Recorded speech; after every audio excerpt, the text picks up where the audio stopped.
Set in Stone, written by Emily Bray. Exterior, Craigton Priory, day. Dream sequence. Archie, 8 years old and cheeky, is running around the grounds of Craigton Priory with a paper aeroplane as the sun beats down on him. The house is a huge and impressive Gothic mansion, all buttresses and spires. As Archie rounds a corner, he sees his brother, James, 11, and sensible, smiling and waving from a window in the tower above him. As Archie watches, James climbs through the French windows and stands on the ledge. He spreads his arms as if to fly with a look of complete serenity on his face. He jumps out. Interior, Archie's bedroom, present day, early morning. The bedroom is traditional, if sparsely decorated. There are notably no photographs of friends or family. Archie, 89 and grumpy, is asleep in bed, but wakes suddenly as if falling. Light streams through a gap in the curtains, blinking the sleep out of his eyes. Archie gets out of bed stiffly. Putting on his glasses, he slides on slippers and shuffles over to the window and pulls back the curtain, anxious to check on something. Over his shoulder, just beyond a thick woodland, we see the same house as in his dream, except it is different. It is crumbling and decayed. Enveloped in creepers, the roof is completely gone and crows circle above it.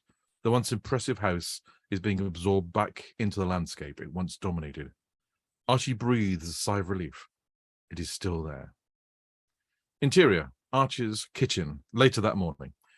Archie is sitting at the kitchen table reading a newspaper, as his carer, Moira, 48, kind and fussy, bustles around making breakfast. It's going to be a lovely weekend. Perhaps we could take you out. Archie ignores her, engrossed in what he is reading. We could even drive up to St Andrews and go for a little walk along the beach. There's an ice cream shop that my Christine is always on about. Apparently they do iron brew sorbet. Can you imagine such a thing? What will they think of next? Moira takes a cup of tea and a bowl of porridge over to Archie. Archie barely acknowledges her. What's got you so interested this morning? What? What are you reading about? Some fool's written an article about Craigton Priory. An art history buff complaining about it being allowed to fall into disrepair. What the bloody hell do they know? Well, it is a bit of a shame, isn't it?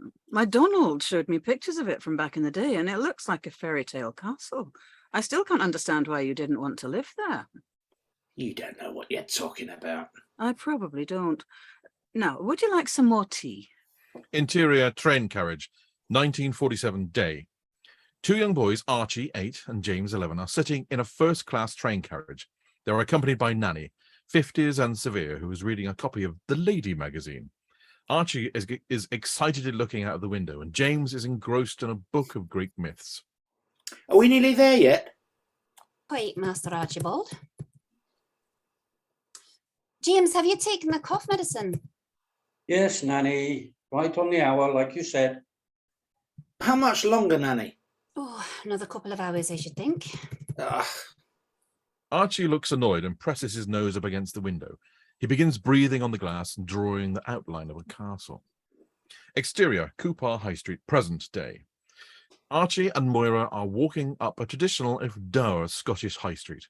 Moira is carrying a couple of shopping bags, whilst Archie shuffles along next to her with the help of a walking stick.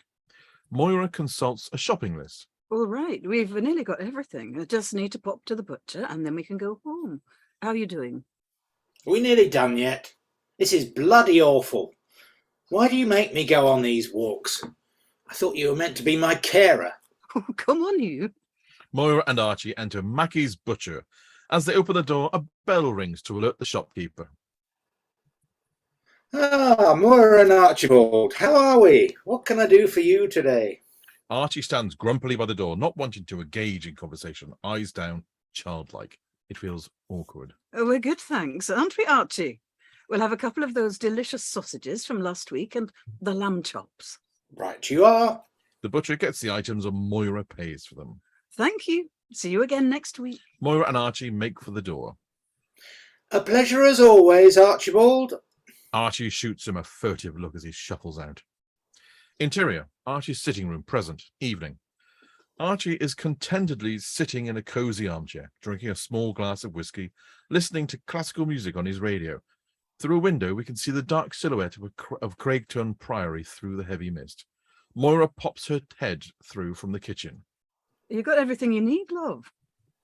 Yes, thank you, Moira. In that case, I'll be off for the day.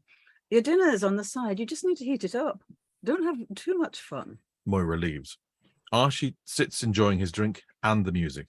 He nods off. Exterior, Craigton Priory, dream sequence, night. Archie's point of view. Archie walks down the long wooded driveway of Craigton Priory. There is a pinprick of light at the end. He approaches a high barbed wire fence with signs on it reading, "No entry, danger of death," and "dangerous building." He ignores them, ducks through a hole in the fence and arrives at the priory. He stands and looks at it, listening to the rustling and cawing of the crows. The night sky is visible through the gaping glassless windows. He climbs in and finds himself at an impressive, decayed spiral staircase. He steps forward to take a step up, but instead falls down and down. Interior, Archie's sitting room, present, later that same evening. Archie awakes with a start as the phone starts to ring. He looks mildly confused, as if he had forgotten he owns a telephone. Hesitantly, he picks it up. Hello? Hello? Archie, is that you? Who is this? It's Anne. Anne Boscombe. Anne? Anne who? Anne, your cousin Anne. I saw the article in the newspaper. My sister Daphne and I used to spend the summers together at Craigton and with you and your brother James. I was there that night. The night he fell. Don't you remember? I'm afraid you must have the wrong number. Archie hangs up abruptly, staring at the phone in horror. Exterior, Coupar Railway Station, 1947, late afternoon. Nanny, James and Archie are standing on the platform, surrounded by luggage. They have obviously been waiting for a while. Where is he? I'm sure your father will be here in a minute. Patience is a virtue, Mr. James. Ah, look, here he comes now. A car appears in the distance and finally pulls into the station. A man steps out of the car. As he does, Archie shouts and runs blindly towards him. Papa! As he approaches the man, he realizes it's not his father. He stops and stands in front of him. Where is Papa? Hello, little lad. I'm Ewan, the driver. Your pa asked me to collect you from the station. He didn't want to come. I'm sure he wanted to, but he's busy. In you go. Is it as big as they say it is? Aye, it's magnificent. I think you boys are going to like it. The biggest house on the east coast of Fife. Best home a couple of lads could wish for. Come on, do as the man says, hop in. Do you think Papa's new wife doesn't want us? Is that why he didn't come and collect us? Don't be silly, James. Lady Cragton is going to love you too. How could she not? Interior, the car, 1947, early evening. Ewan drives the car. Nanny sits in the front seat and James and Archie sit in the back. It is the golden hour. Everything is lit up in soft amber light. The car turns into a driveway with large pillars on either side of it. The driveway is about a mile long, a tunnel of trees alongside a gently flowing stream with a dot of light at the end. Are we nearly there yet? Aye, we are. This is the driveway to Caketon.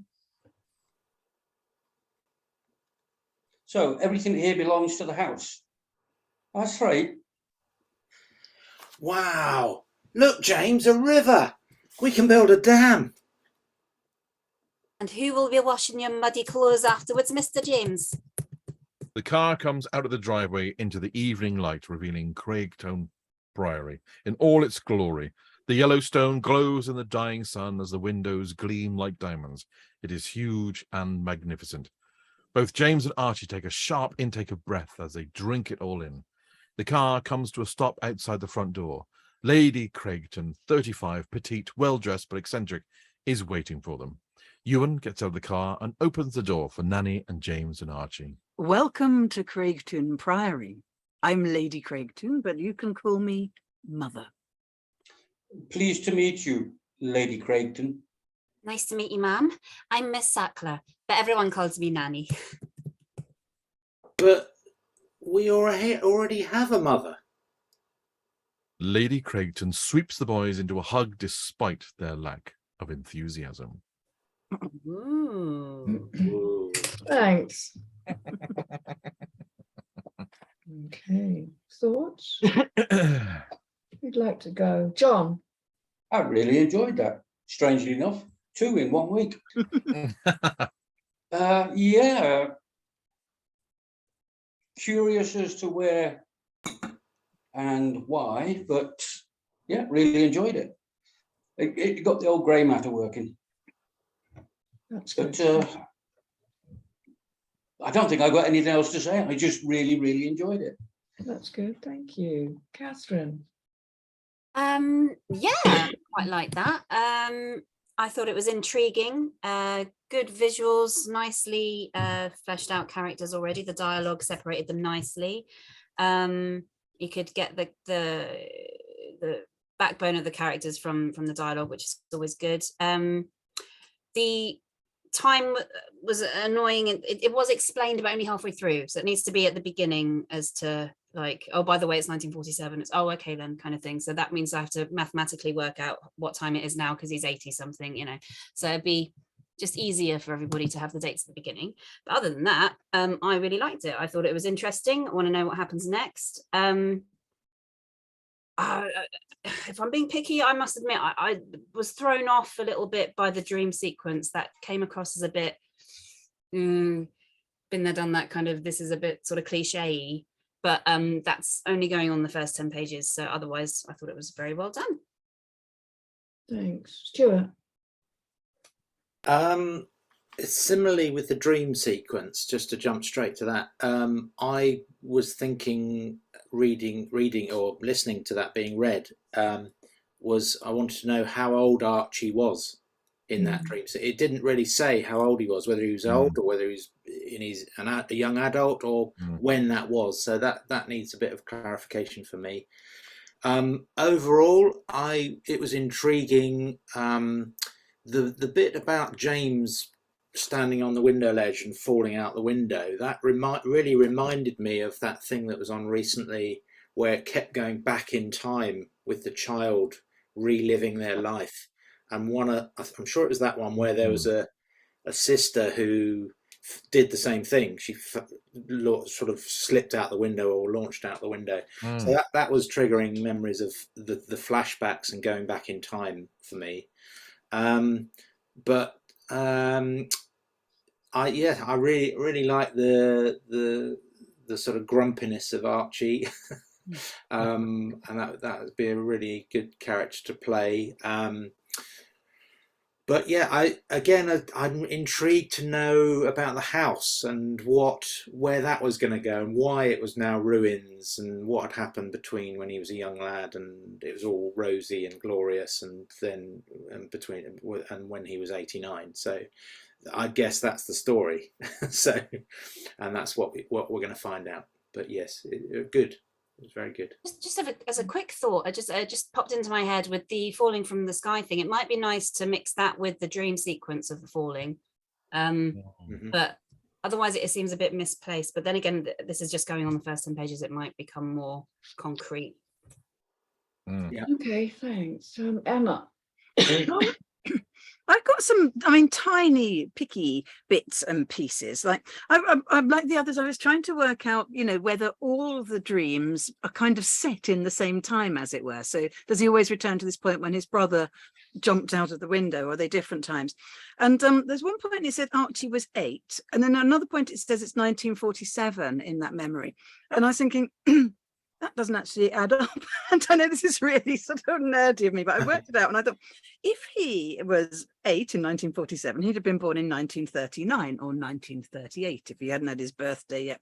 This would make him 83 or 84 this year. And I thought, is it set in the near future, or is it just a maths thing, or what? Because I thought if it was set in the near future, it'd be a completely different thing, and curious in that way. But that was a very tiny thing. I did think the place has to absolutely bewitch us somehow. I mean, I liked, I don't know whether it's proper or not, but I liked it that Emily had put a picture of the place there, because it allowed me, not having been there, to see it. And I was thinking, how are you going to do that though? Are you going to have to make it be kind of CG'd, either sort of in its state of ruin or in its thriving? Or make one in the studio, but that's quite costly either way. I mean, the exteriors. Build you're a thinking, full, what are you going to do? rebuilt front to it Because it's somewhere. got, I think it's like, in a way, it seems to me that it's got to be about this place is like the main character in a sense, and either we kind of buy the place or we don't buy it. I mean, I think Archie's great, and you know, there's going to be some other really interesting people there, but I thought we've got to be kind of bewitched by this place and want to know its story. Again, like with the first play we read, what happened between the then and the time before, you know, the now and then the then. Has the building bewitched the brother to make him jump off? I mean, is that, you know, because before, because he looks serene, doesn't he? And there's something quite interesting. Maybe that's why they're tearing it down, because it's cursed or something. Cursed. Yes, yeah, exactly. But I think that's pretty much my main things. The others were minuscule and not, but I did, I enjoyed it and was intrigued. Yeah, I my notes, dream sequence reminded me of some of the sequences in Vertigo, which kind of worked for me. Wow, yes, wow's wrong for 1947, I think. In this country, wow. Yeah. And it reminded me of an Agatha Christie 3-parter. Oh. I thought it's kind of very much on those sorts of lines that were being set up for a kind of end of episode 1 is oh my god, exactly, and then episode 3, and then we get conclusion and the house burns down and everyone lives happily ever after, apart from Archie, who's left with the misery of it all. And Jamie, who's already dead. Yeah. That's why he's grumpy. So I enjoyed it. I thought it was a bit Downton Abbey. I thought it's probably got a good market, but I would think 2 or 3-parter. There you go. I will say very quickly with the characters, sorry if we keep jumping in, but I loved the way that the other characters, it made, even though he was grumpy, it made him lovable because the other characters loved him, and it was quite evident. So it was kind of like, he's grumpy, but he's underneath, he's right, you know. Everybody likes him. Okay. Thank you for that. So the format needs sorting out. It's not right. The dialogue is, it needs tabbing. It needs to come down the page in the little column rather than stretch across when you've got a lot of dialogue, because I think you will find when you when you format the dialogue correctly, you've got more than 10 pages there. But having said that, you can cut that back again, because a lot of the description, which is lovely, but the problem with the description is it sets the scene beautifully, but it's not it reads like a novel more than a script. Now that you might think that's nitpicking, but I think it is kind of important. I'm just looking on my thing. The other thing that stood out, I've made notes about the dream sequences / are they really dream sequences, or are they flashbacks, or just a little clarity there. The other thing is on page 7, you've got an Archie's point of view. There needed to be a point of view earlier on, right at the start. It was we see through the window, or he looks through the window at, that should have been his point of view at that point. But in page 7, you've got an Archie's point of view, which is great, but then you don't write it from his point of view. Then you write it as if we are watching him doing that stuff. So that again is just about understanding script writing and how you communicate those different things over. And yes, I am nitpicking. Where did I put? I'm not sure whether we've got maybe too much deep dream sequence / flashback for the first 10 pages. I'm wondering if that should be held back slightly so that we can have more establishing Archie, and his kind of emotional state and his relationship with Moira, is it? Mm. And you know, I love those bits where, as you say, people obviously love him, you know, and yet he's a curmudgeonly old character. It would be nice to draw that out a little bit more and see him. And also, he's clearly ruminating on a lot of stuff. Or maybe as a compromise, have the dream sequences like flash cuts, just like jump cuts to things rather than sequences. That might be, exactly. Yeah. I think it does make me wonder whether he has dementia. Having that many flashbacks made me wonder, has he got dementia? But then having said that, Moira leaves. So therefore, I don't know. He must be able to look after himself. He recognises Moira pretty much straight away, doesn't he? Yeah, he knows who he doesn't like. That would take out the dementia, Elliott. Then again, people do come in and out of dementia. It's not just Well, a phase, is it? My mother. So it was just a little bit unclear there with that. And I just that's it really. Things like music needs to be in caps. I mean nitpicking in those things. It did leave me with a sense, you're right, Downton, it did leave me with a sense that this is Sunday evening viewing. It's very gentle, and but I would still like to be drawn in more emotionally with Archie. I want to feel his pain. I want to see him live his pain, because he's obviously a man with a lot going on, you know, in his head and in his past. So I want to relate to him. He has got a pull. It'd be nice to be pulled a bit more, though. It'd be nice to be drawn into it even more. I want to feel for him, so that whatever's going to happen, you know, can roll out. We're on his side, sort of thing. That's it. Thank you, guys. Very good.